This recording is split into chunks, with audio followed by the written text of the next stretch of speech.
खैबर एक यहूदी कबीले का मजबूत किला था जो मदीना मनूरा से शमाल की जानिब वाक़ था। यह किला अपने मजबूत दिफाई निज़ाम, माल व दौलत और फौजी ताकत की वजह से मशहूर था। यहूदियों की दुश्मनी। खैबर के यहूदी कबाइल ने 12 मुसलमानों के खिलाफ साजिशें की और कुफार मक्का के साथ इत्तिहाद किया। उनकी दुश्मनी इस्लाम के खिलाफ गहरी थी। मुसलमानों की तैयारी। रसूलुल्लाह ने खैबर के किले को फतह करने का फैसला किया ताकि यहूदियों की साजिशों का खात्मा किया जा सके। 7 हिजरी में मुसलमानों का लश्कर खैबर की जानिब रवाना हुआ। खैबर में कई किले थे जिनमें कुल्हा कमूस सबसे मजबूत और नाकाबिल तस्खीर समझा जाता था।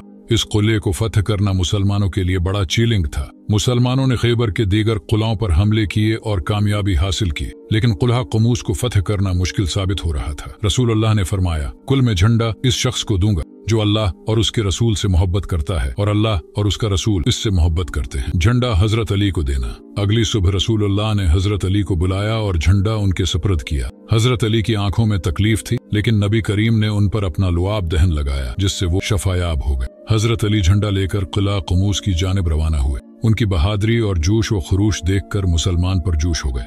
किला मुरहब की शिकस्त। मुरहब ने फखरिया इशार पढ़े, लेकिन हजरत अली ने अपनी मशहूर तलवार ज़वाल अफ़कार के जरिए मुरहब को शिकस्त दी और उसे हलाक कर दिया।